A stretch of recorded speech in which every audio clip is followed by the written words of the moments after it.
Where should I be? Così va bene, così va bene.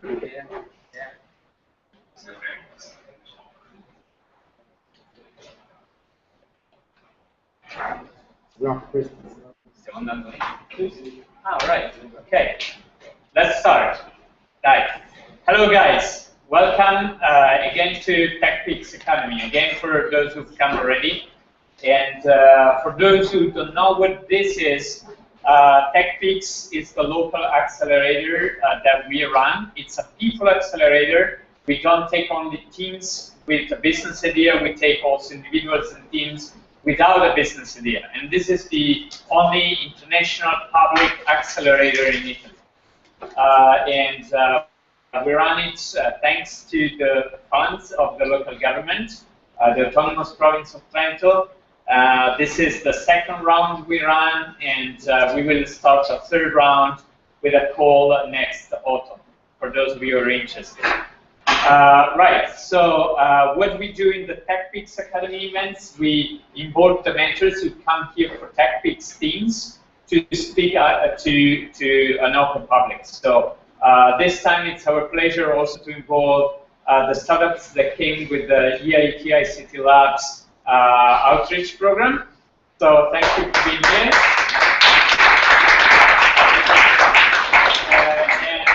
I see guys from our local communities, PhD students and colleagues and so on. So that's great to see you here.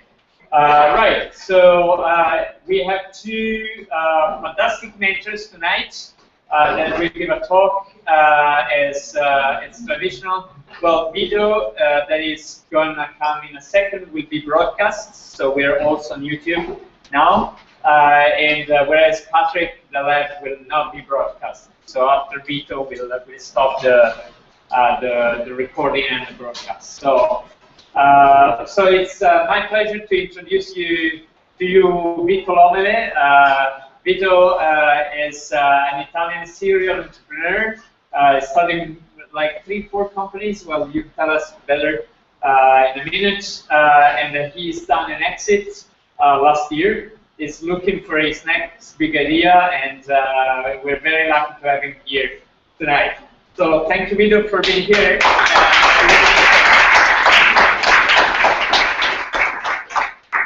Good evening, everyone. So just curious, how many people are from where? So the TechPeaks people are? Raise your hand. Okay. Then we have the local people from Trento. Okay, we are here represented, and all the others to outreach. Yes, okay, good. Thanks.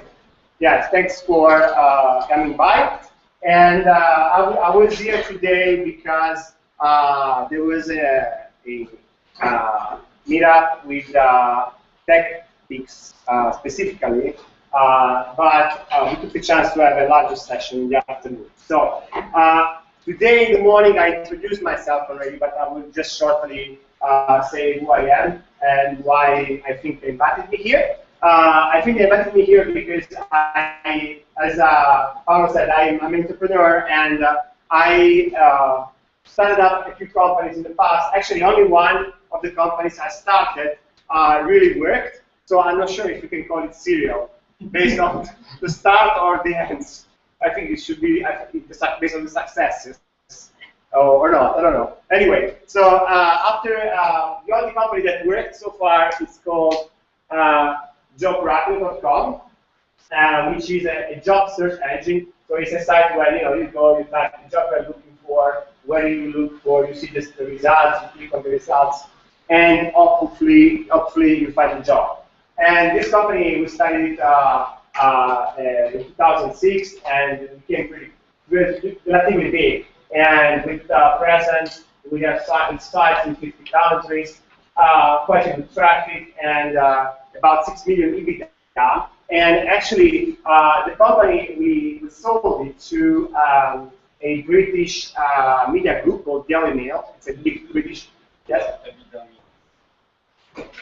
Okay, EBITDA. Who is familiar with EBITDA? Okay, so it's a very good question. So 50% of the people are not familiar with it. And if you are going to be an entrepreneur, there is this pretty basic part of kind of business, or what is it? Accounting knowledge you should get familiar with. I also had to get familiar with it, so it's a good question. And EBITDA is basically more or less how much money you are making before you pay the taxes. So, you know, in different countries, there are different taxes. So when you look at the company, you know, if you want to compare a company that sits in the Bahamas with a company that sits in Italy, and they have different taxes in the Bahamas, as you know, compared to Italy, like zero in the Bahamas and some taxes in Italy. So if you want to compare the taxes, you don't have to look at the companies. You have to look before taxes, you know, because then it doesn't depend on the company. And that's more or less EBITDA. So it's basically how much money you are making before you pay the taxes. This is a not really precise answer, because there is also something called EBIT and something called EBT, and then you get to E, which is really before tax. But okay, whatever. E standing for earnings, right? So it's like this is called earnings before interest, taxes, depreciation, amortization, which starts from more or less how much money you are making, and then a lot of crap comes in, and there's less good money. So, unless you're making everything black and you don't pay taxes, and then it's all you guys exactly how much money you're making, but I don't advise that. So anyway, so whatever. This is how much money the company was making. And it is, I mean, relatively is more, you know, Google has a couple of billions EBITDA, so much more. But it's a significant size that, especially Europe, puts this company in mid-sized startups, let's say. And so we sold the company in 2014, and actually 12, but I stayed in the company until the end of 2014 because there is a transition period.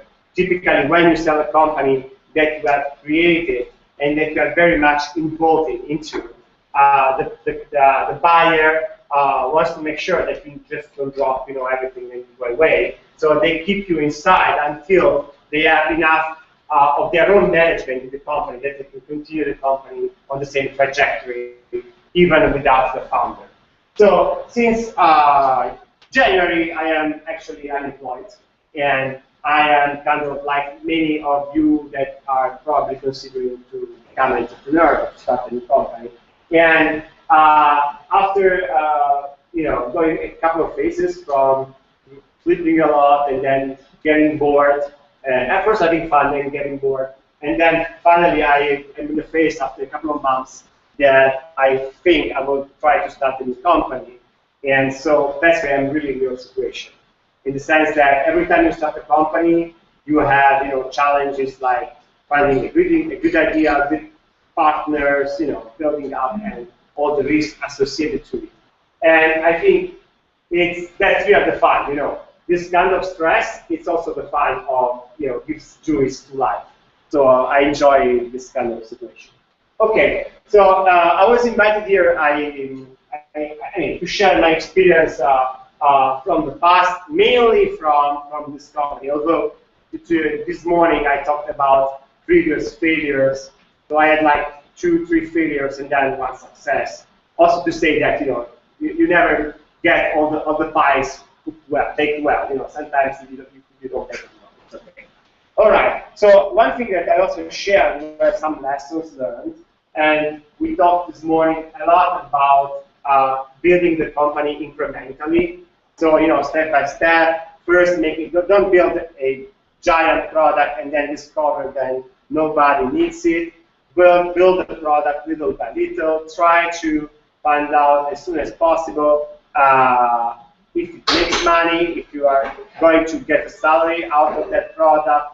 There is a lot of incremental stuff, which is extremely important. It's actually the most critical part to start a company and, you know, to be successful is really to do it incrementally. I'm talking about point 1 to 3 more or less, which they are all about, you know, try to understand if this business will work, do it very step by step, measure, have a lot of idea, measure everything, see if it works.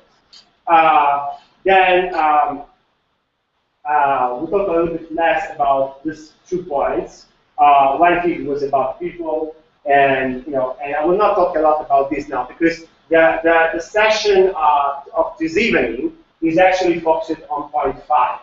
So Paolo told me that in the previous academy sessions, these points very much related to the lean startup idea and about the chart have been already covered. So we decided that I will mainly focus on point 5.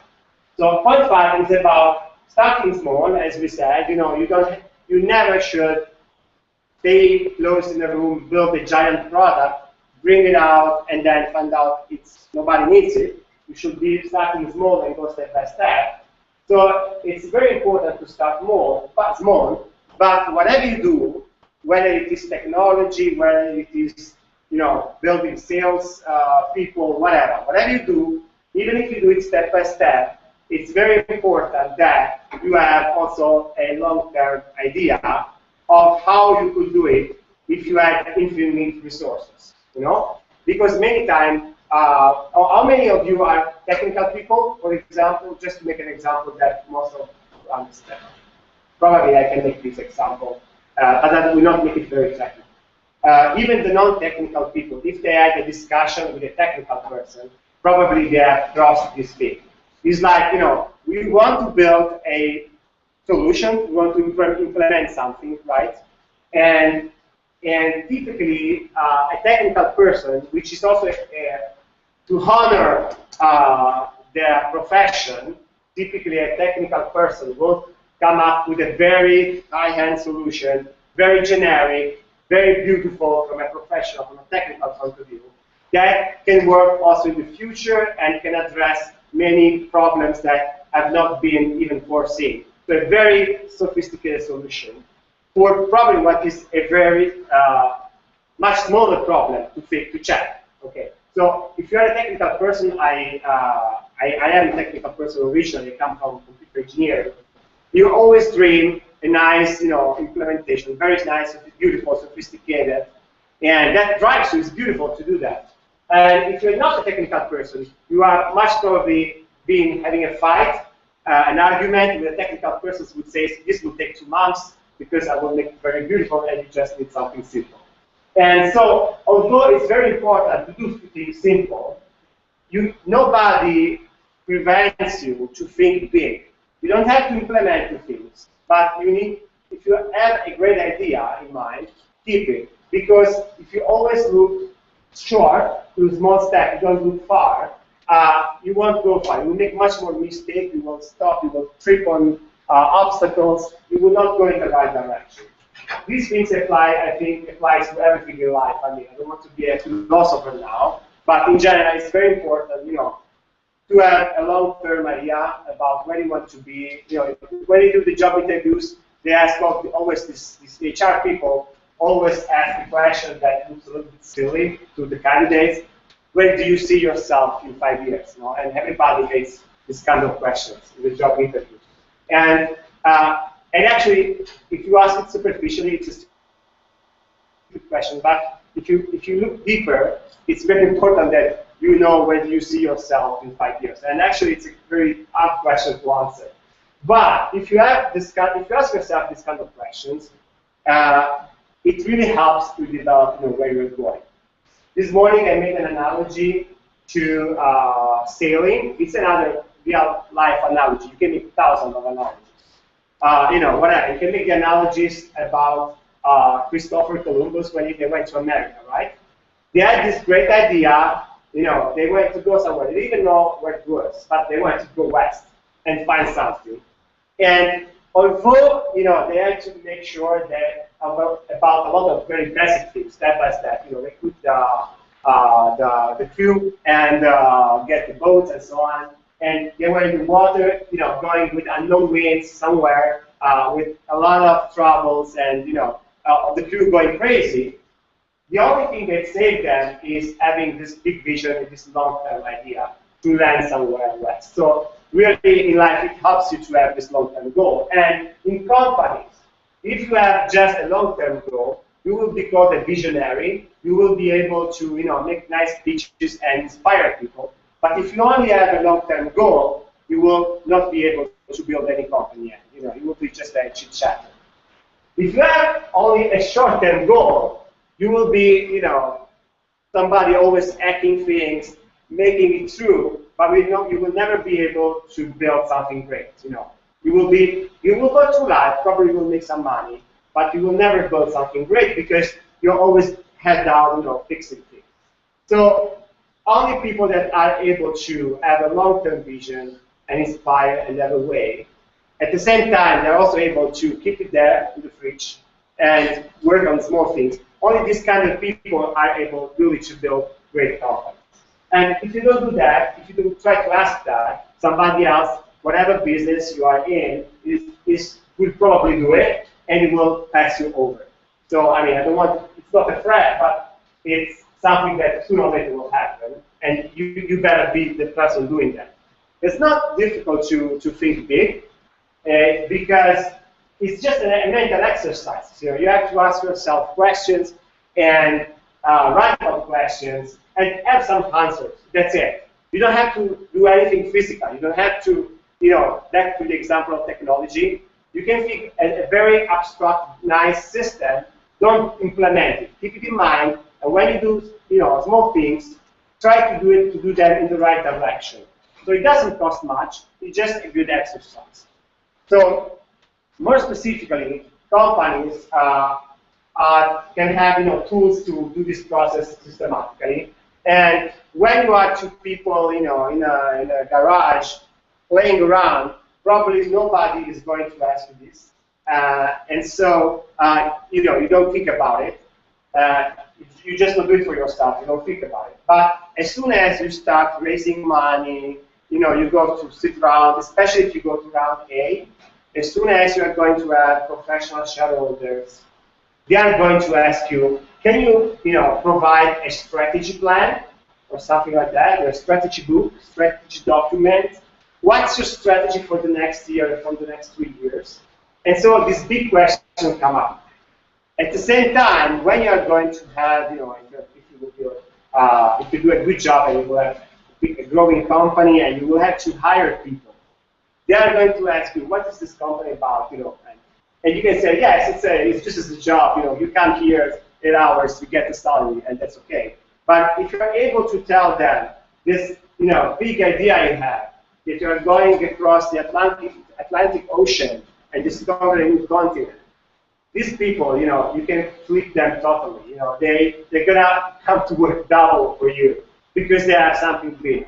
This is human, It's not only about money. It's really being part of something bigger. So this week, while you're in the garage, you don't care. It's you and your partner. You're enough motivated, and you don't have to tell your vision to anybody but yourself.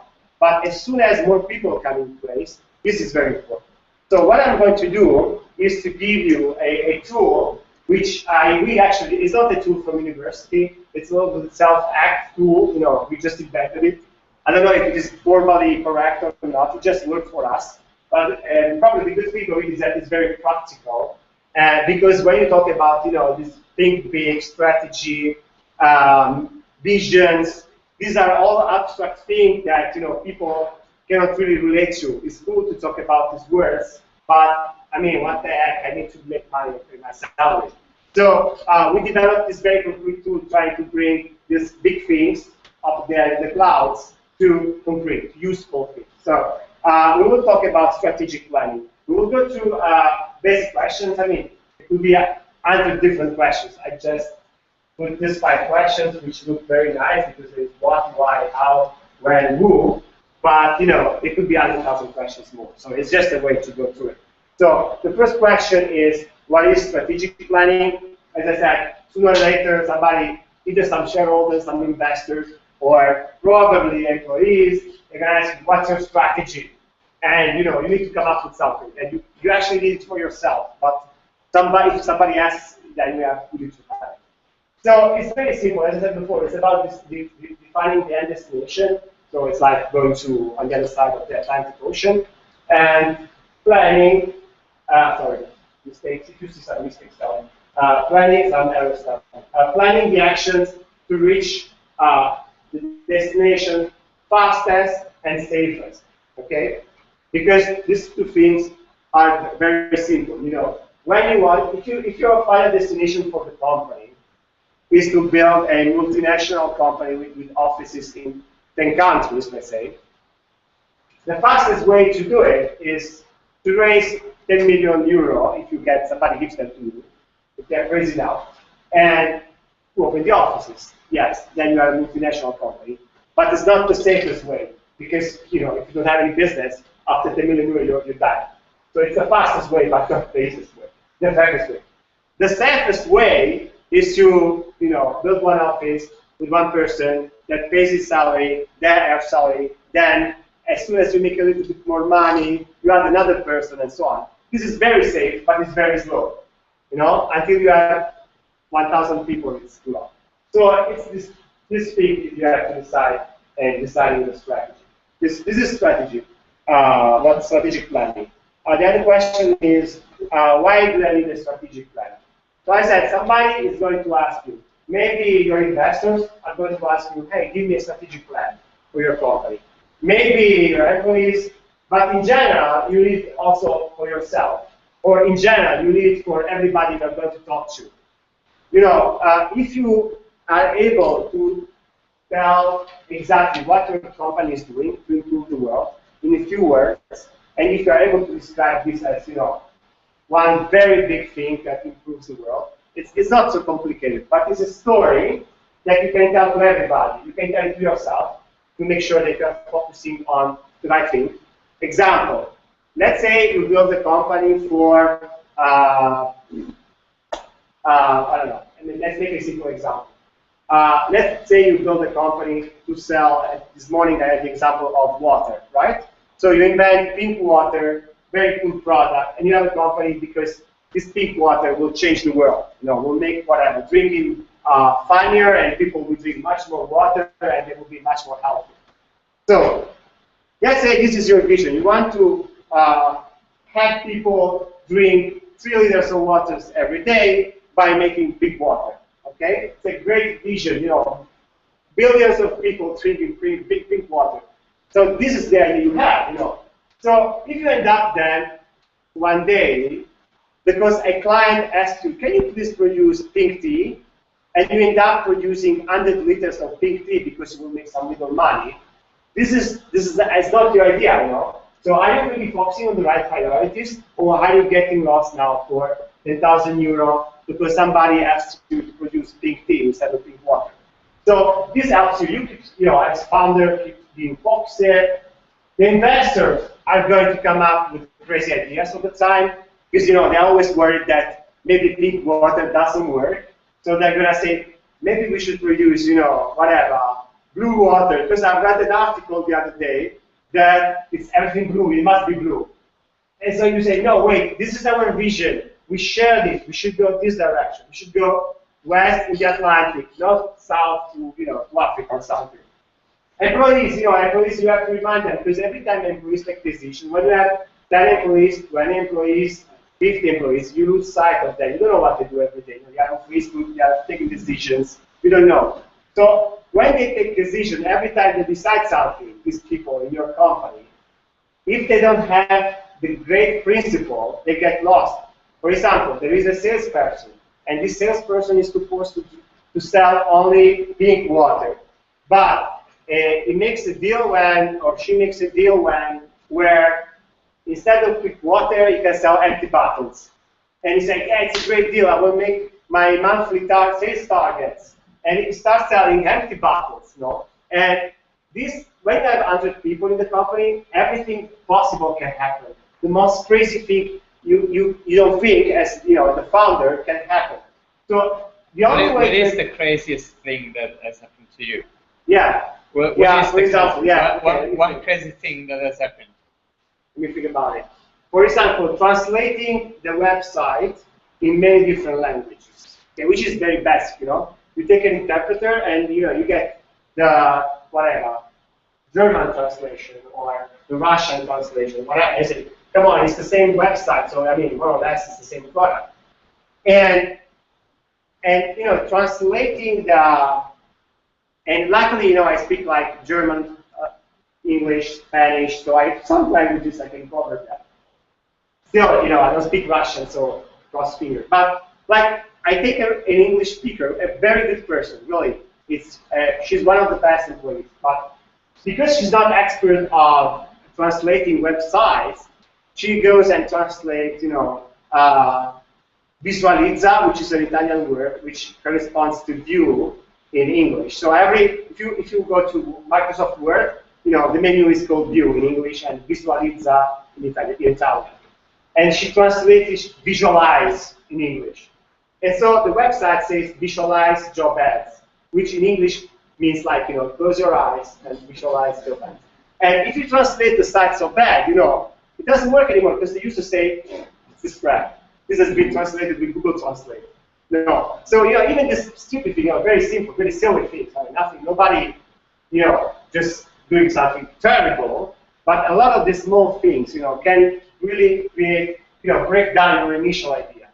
So you can't say to people, be careful, be careful, be careful, be careful, be careful, because you just, one is too specific to people that say screw you in the end, because they don't want to be, you know, so direct in details. Second, there are too many details. So the best thing you do is to tell your strategy, your vision. Please remember that you are going across the ocean to find a new continent. So whatever you meet, a problem you encounter, think about it, take the best decision for that. And this is your help, your hope, you know. Marketing, you know, when the marketing people need to come up, you know, with a marketing campaign to talk to the clients, you know, and, you know, exactly decide what clients are really the ones that want to buy big water. If they forget that, they are going to make marketing to sell any water, blue water or normal water. So your marketing efforts go a little bit, you know, wasted because they are not telling exactly the story you want. But, you know, there is a marketing director, marketing manager, marketing assistant. The message gets lost, you know, so you have an efficient marketing and so on. So every time you're able to use it, you can use a strategy to tell a story that everybody remembers and is aligned with. This makes a company work better, you know. Nobody will get up and say, why instead of, you know, pink water, don't we make pink perfumes, you know. They don't come up with these ideas because they are, you know, they understand the vision, the strategy. Maybe they came up with good ideas about pink water. So this is why you need a strategic plan. Next question is, how do I build a strategic plan? So, you know, what is it? Is it like a document, an Excel file, a PowerPoint? What the heck is it? So it's basically a document in a Word or something, mainly. But I will go to that later. There are two physical processes, approaches to do that, at least two. The classical approach is the one I call money first. So there is one, you know, business MBA guy that identifies a market and says, oh, sorry for the misspellings here. So you can see I really wrote it. It's real. It's too much. So, so you know, an MBA guy goes out and say, okay, in this region, Trentino, there is no business doing, you know, whatever, selling pink ice creams and pink waters again. Yeah, pink water. So, okay, there is no business. The amount of water that people drink in Trentino is, you know, some thousands of liters or something, and so the market potential is that, and maybe we can get 50% of that overall market potential. So we are going to make 10 million euro a year if we sell pink water in Trentino. Now we want to make 10 million euro a year in 1 year. So I need a roadmap of actions to achieve this financial plan, which comes from the marketing opportunity. So this model is money first because it starts from the money. No, it doesn't start from making, you know, super big water, but it starts from how much money we can make. And probably this model works pretty good in established business model. You know, so if you're already selling, you know, pink water in France and you want to sell it in Italy, I mean, there's nothing new to invent. You want really to execute something that is already being proven. So this thing is okay. But because typically in startups or in innovating company, you don't start from you don't even know what the market is, who's gonna buy pink water, young people, old people, fashion people, why they buy it, sport people maybe, who is interested in pink water? Is it going to be sparkling pink water or plain? I don't know. So because you don't know the market, you cannot even do it. But actually, it's not even fun to do it this way. Because in your mind, you have the product, and you would like all the other people around that I showed you, around the sun, that I showed before, to have in mind the product. So there is another way to do it that is what I call the money last approach. I mean, there is always money. Money is the law of gravity. You cannot go against the law of gravity. So money in the end must work. You must at least make enough money to pay the costs, and even have enough money as a buffer, a pillow, to make sure that even if your revenues go up and down, you have enough money left to sit on. But it comes last. So this idea starts from the mission, and something I will explain more in detail. And then something called vision, and then there is a roadmap, and then finally a financial plan, because money is still part of it. So I will go more in detail, as you have imagined, about money last approach, because I think it really fits better when you are developing a strategy for innovating companies. So in the next slide, I have this drawing I will show you, this chart, where I go through all the steps. So what is the first step when you build a strategy is not to think about how much money, in this model, is not to think about how much money you can make, but to think about something that I call the mission.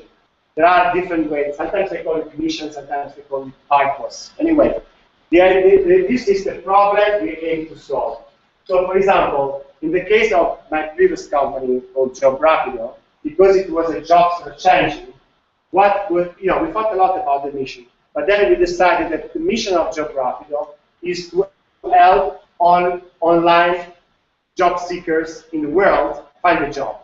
So it was online and job seekers. That's it. It could be any product, It could be also LinkedIn mission, this one, It does not depend on how you help them. But we said, in the world, there are like, every year, half a billion people looking for jobs online, okay? Very large target.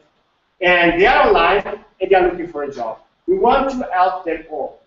So until we reach this mission, we need to do something to reach it, okay? So this is the first thing. So whatever your product is, I mean, the first day you have an idea, you don't think about the mission. Maybe, whatever. It's you want to just to build something. But if you think more, why am I doing this? What is the problem I'm going to solve? You will find a mission. And the mission is really not solution related. You don't say, I want to solve this problem by doing this exactly with this software and so on. It's more general. So the mission can last forever for a company, okay? For example, Google's mission is to organize the world information. So, very generic mission. And so you start from here. And this is something everybody remembers. When we had this monthly meeting with people, we had big meeting like this every month in the company. I always start from here. Are we targeting our mission, or how are we doing? How many people are we serving this month, and so on. So after the mission, the second question you ask is what I call the vision. So many times when you build these startups, you say, oh, I would like to do that, and I would like to do that, and this and this. You have all these dreams. Right? You have the dreams at night, you wake up, then you look back at the dream because you want to dream more. So it's like, you really this process of having a lot of ideas. But then, you cannot build anything. It's too expensive.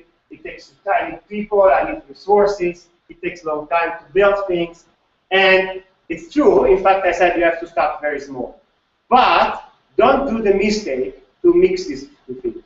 So don't destroy your dream because you cannot make it. Otherwise, you will not make, the best, but you will only make things that maybe you can do tomorrow. So it's very important that, you put on a paper one time the best thing you can ever think of your business idea, right? So if this is the mission, for example, let's say, in the case of my company, it was to ask all the people, all the online people in the world looking for a job. Close your eyes and say, okay, if I had a magic wand, I don't have to wait 3 years to build these servers and whatever, find the customers. I don't care. I close my eyes and say, if I have infinite resources, I can do like this. Now, what do I really want? How would my company look like? So how would my product look like? How would where would be the company? It would be, one office in Europe, one office in America. How will the technical platform look like? So all the technicians, they want to have the cloud systems and integrate this database, this new database technology, and they want to have distributed, blah, blah, blah. Okay, so you say to them, okay, now you're always pushing me to do these things. Now sit down and tell me what's the best technology you can ever think of. We will not do it, but we put it in the vision. So you know that he wants to do this thing, which is a document. It's like a document with 10 pages. For every area of your company, you say in a page how you think it should look like, not more. But when you do that, you know at least what it's in and what it's out. For example, revenue model. You say, in our company, the key revenue was to help companies find people, and people find companies. So companies would pay us, right? So because this is our revenue model, we will not make the mistake to start doing other things. For example, to send, advertising emails to people, to send spam to people or something. Because this is not in our revenue model. So we don't make the mistake to get lost, in the trees and do other things. So once you define the mission, then you define this. So in the case of, Christopher Columbus, well, the vision was that, they get to America, basically, and they are landing in America. And the mission is to reach that, yeah. And so this was like, his idea was, okay, I have these 3 boats, I will sail always west, I will use these winds, and I will get, in the end, I will land in, actually they want to land in India, so I will land in an Indian beach. So this is the vision. When you are able to tell this to the people you talk to, the investors, they say this, they say, wow, this guy is looking, this person is looking very far, it's a very clear idea. He's talking already about, making the world better mission, like he's like Steve Jobs or something. And yeah, he's also saying how he wants to get there. Wow. So, you get from, being a, poor money beggar just to try something in your company to a person that has thought about, the world's problems. And even if you have got, 10 pages document, not much, you position different. You are able to talk even better. So, okay, so this is all abstract. We do it once.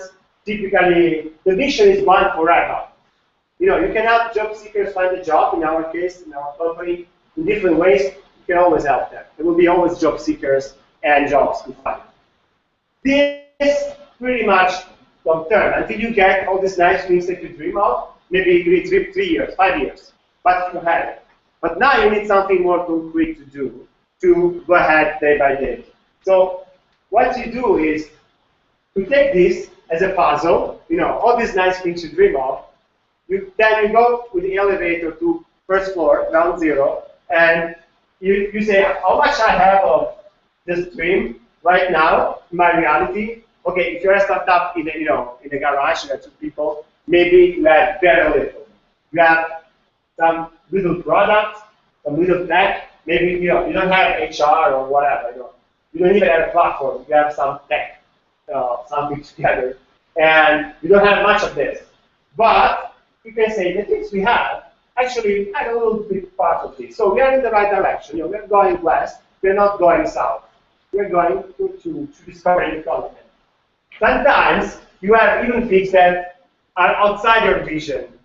So, maybe you are building some product, but some guy calls you and say, hey, can you build me, whatever, this mobile app for my company? And because you're starving for money, you end up doing, a mobile app for someone else that has nothing to do with this and this. And then you do it twice and 3 times. and then you're going somewhere else. Your focus is going here, and that's why sometimes maybe you have revenues, but they are outside your vision, so you are not really building the company you are dreaming of. You are just making it to the day. So it's very important that you go this way, because many companies, they end up like that. And ironically, you have to cut this. You say, I don't want revenue. I mean, I can go on with this, but I will not go anywhere. Or maybe you discover that it's so big, this one, that you have the wrong vision and mission. You put and you start here, and you pivot faster, You go somewhere else. So it's very important that everything you are going to do stays in this direction. So when you are in two people in the garage, this process is implicit. When you start to become 10 people and have professional investors, it's better if you make it explicit. And you run something regular every year. Because your investors are going to ask you also a financial plan for the next year. I'm going to ask you, how will you look like in 1 year? What things will have you done? And how much money you will be, revenues you will be making, and so on. So to do that, we play along this arrow here. And once a year, about September, before the year is finished, you do this kind of planning. So you say, I'm here. In 1 year, I want to be here. I want to add some parts here of this dream. And so I want to add maybe a little bit HR, because I need to recruit people, I need to do interviews and so on. Because I would go from 3 to 8 people, there should be an org chart who coordinates the other. Maybe the product gets bigger. Maybe I want to start, I am only running my product in 1 country. I want to go to 2 countries. So you say, I will start in Germany, whatever. And so, you say to your investor, yes, in 1 year, if you make a picture, a snapshot right here. And once you have that, finally comes the money. So you say, because we will do all these things, in 1 year, maybe we will be making some revenues. And because we will do all these things, maybe we will have more costs. We will have 8 people, it will cost more. So finally, you have your financial plan for the year. So you see, it's not top-down. You start reverse. You start from the mission, blah, blah, blah, blah, blah. It's all about the product here. It's all about doing things to improve the world. And finally, you need the financial plan. So it's very important that you get to the financial plan, because if this doesn't work, then you cannot do this, this, and this. So this is like the law of physics. But you get there to the end, not to the beginning. Okay, so this is the main thing to build a strategic plan. When the company gets bigger and the investors also get more professional, they ask you also a 3-year strategic plan, which is the same idea as more shifted in the future. So you have to prepare a lot of this, paperwork, but yeah, try to compact it using this model. In practice, any questions? Okay. In practice, what you do in terms of document is like, mission is for work, whatever. Help people get healthier by drinking pink water. Vision is how you build pink water, how you sell it, and so on. The roadmap is like a project plan. You can do it with a Microsoft project, or simply with tables. And you say, first quarter we'll do this part of the product, and we'll start this country. Second quarter, we'll, add this feature, we'll hire 4 people, third quarter, and so on. So it's really a time plan with actions. And then the financial plan is a spreadsheet that says, because we're going to hire, as you see here, we're going to hire 2 people in May, we will have more costs in May. So pretty simple. It's like, with a couple of documents, you do them once a year, and you are presenting yourself to your investors, to your employees, way better. Because, you keep a story which is completely, from the beginning, it's like a movie. Completely, it's a single story. That's it. So this is how you build a plan. Other question are when you do it. So typically, as I said, the mission is forever. The company is born with a mission, and as I said, Google's mission to organize all the world's information. It's very generic and it's forever. And the company visions how you do it best, your dream. This is your dream, right? The company you dream of. Sometimes it changes a little bit. For example, in our business, in the beginning, there was no Facebook and no mobile. So our vision was very much web-oriented, and with Google and so on, related to search engine optimization and so on. Then Facebook came, we had to evolve our vision, mobile came. We changed it a little bit. And this week, the roadmap and the financial plan, you do it every year. What products are you going to build, and how much it will cost, how much money will make, and so on. So it's a simple thing you play out every year. Okay, who does it?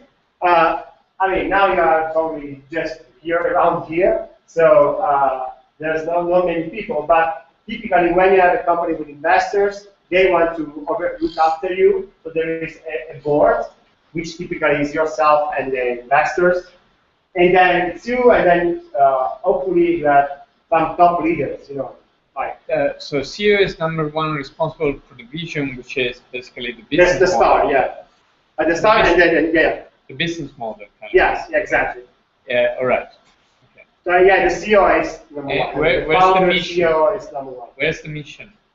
Yeah, it's around here. Definitely. I mean, the founder even typically sets the mission. And and typically in the startup phase, it's also the CEO, it's the same person.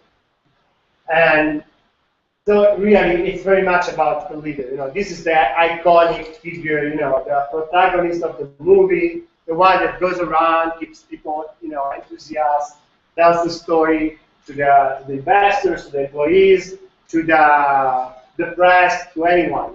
Actually, it's the main job of the CEO is to do that, to have a vision and tell the story to everyone. As soon as you take away your job from, doing things, whatever, developing software, planning the product, paying the salaries, as soon as you are hands off, the main job of the CEO is to keep, direction, we're going to America, to India, West, and repeat it like, a robot. All the time, the story with energy and enthusiasm to everyone. And everything that happens, he has to say, or she has to say, this is because we are in this story, and this is because we're going west. So this is the main job of the CEO. Of course, you have also to make it real, so you cannot just show up on the stage and make nice talks. So you need to coordinate this process.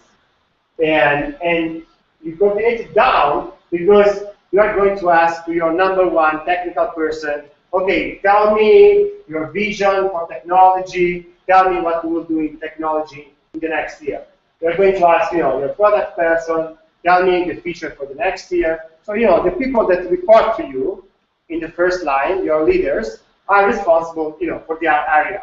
And you talk to them, you influence, you talk together, you come up with this nice strategic document, the one that, the list that I showed you before. Then you go to the board, and they have always something to say, because they know better. So they will give you sometimes very good advices, sometimes less useful advices. But anyway, you have to keep them happy because these are the people that represent, who gave you money and make it all possible. So you should really respect them. And although maybe they are not so much in the company, they come in the office once a month or once every 3 months. They walk around, see the faces. Then they sit in the boardroom with you and they talk. So they don't know much of the company. But it's very important that you keep them very informed and very aligned, so that you can really do the day-to-day work nicely. So this is really the job of the CEO. Again, to tell the story everywhere, up, down, right, left, to everyone, and keep everybody aligned around the strategy. Right? Finished? Thank you for your attention.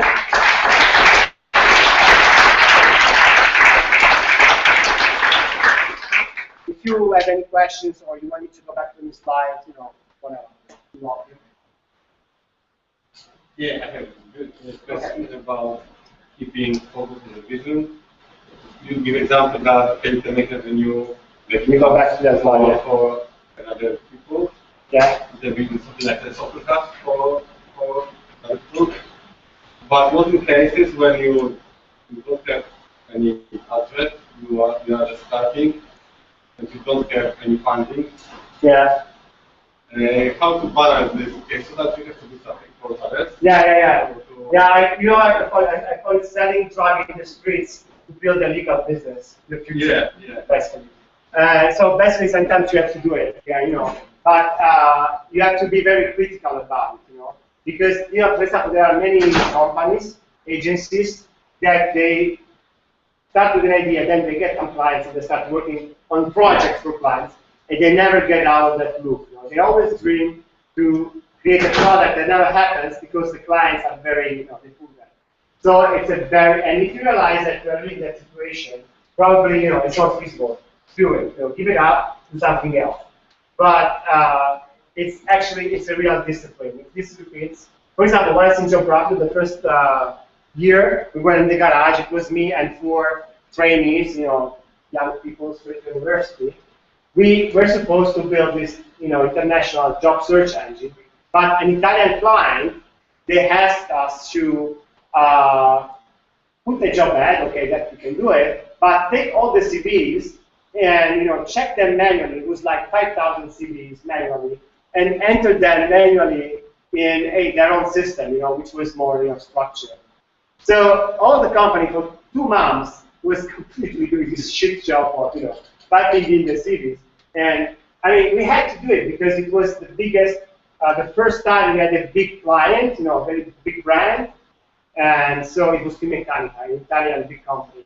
So we did it, yeah, you know, but we said this is last time because everyone was saying, what are you doing here? It's just a stupid job. And what does it's not what you are hiring for. So you have to be critical, and if you realize that being so selective doesn't really work, maybe you know you are on the wrong business idea, or you know you don't find investors or something. Other? Okay. No.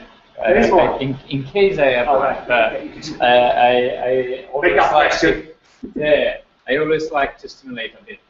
So, any other question about strategic planning? Yeah.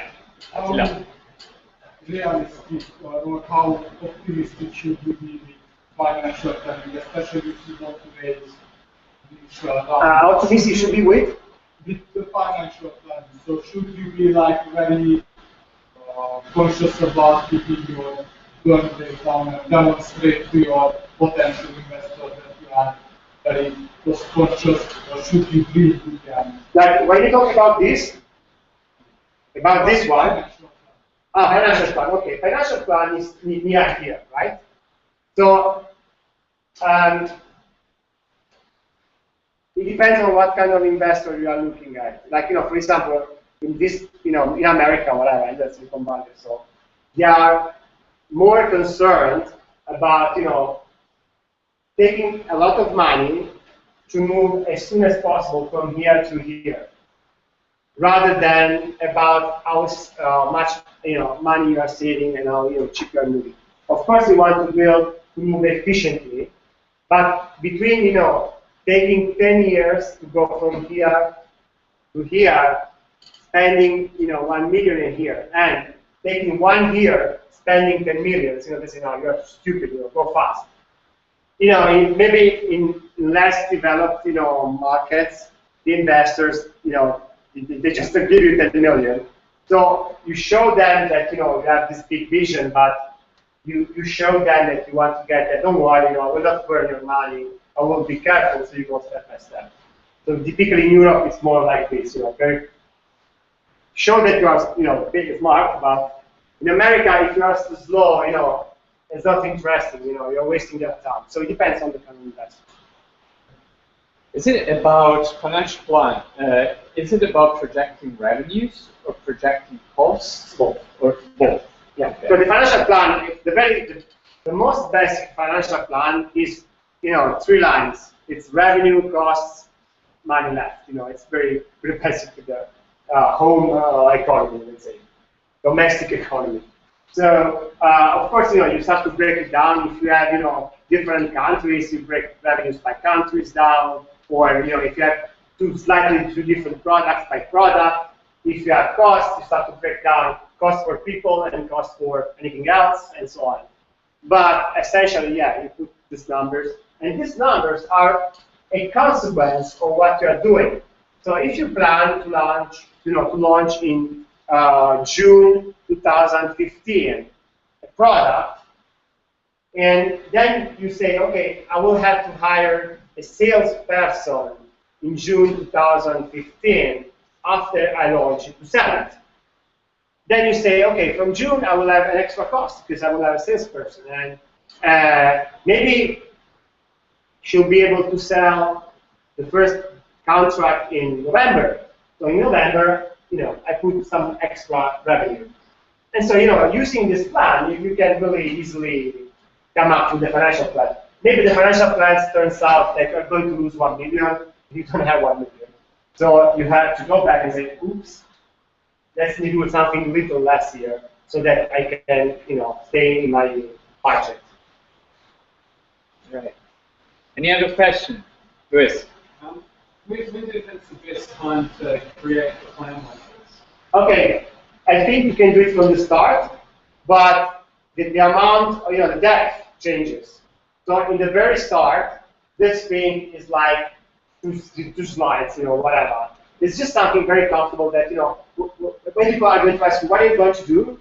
You tell them something very powerful, you put it here. And when you get to like, 10 people, something like that, after 1 year, depending on how fast you need to do anyway financial planning for the next year. Then, you kind of go here deeper and you do the real thing here. So basically, from year 1, you do it completely. Year 0, you kind of stay here. All right. Yeah. When it's too early or when it's too late to have a work with advisors, investors, with advisors? Yeah, I think you should be able to. I don't know if you need officially to have a board, but you should be always seeking as much advice as possible because it's always good to have it. So I will not necessarily have a formal board because you don't have to have a board that meets regularly and so on.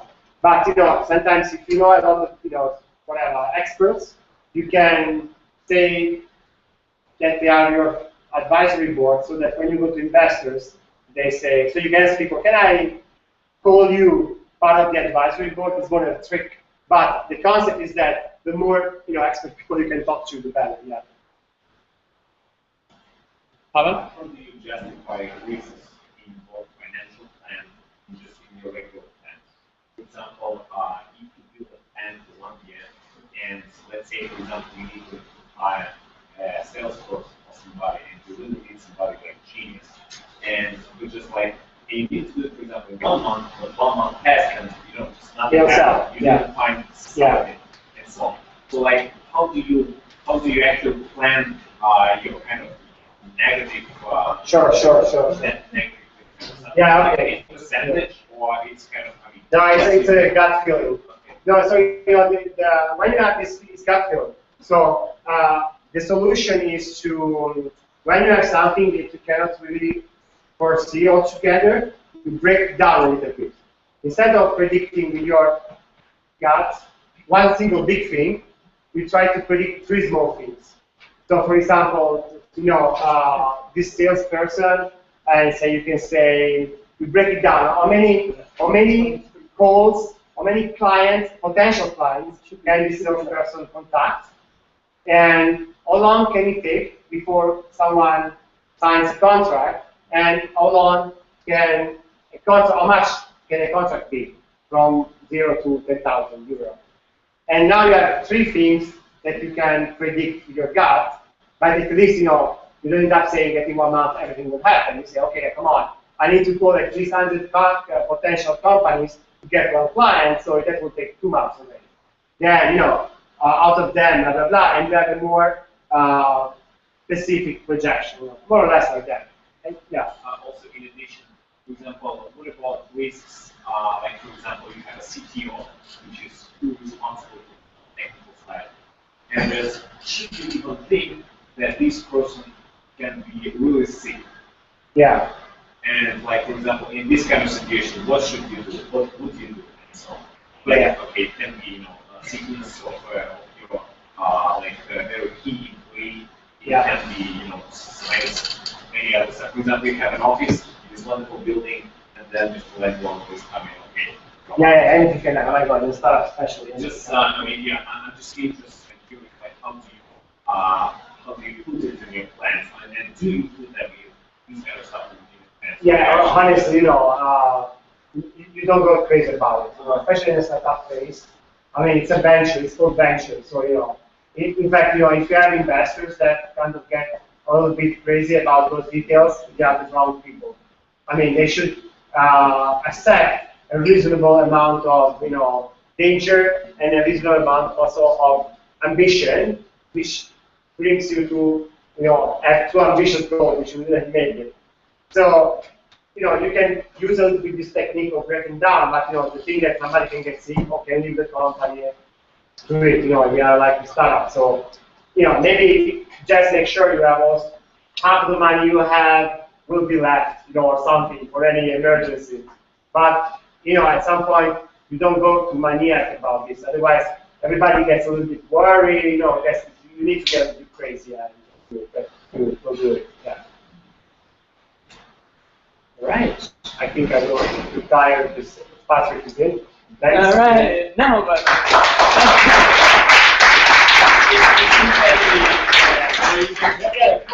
Questions. Come on. Come Thank you. Yeah, exactly. So you'll be around also later, and yeah. I moved your laptop down there. No problem. Right. So with this, we're gonna stop the Google, sorry, the YouTube. Goodbye. Thanks. All right, and.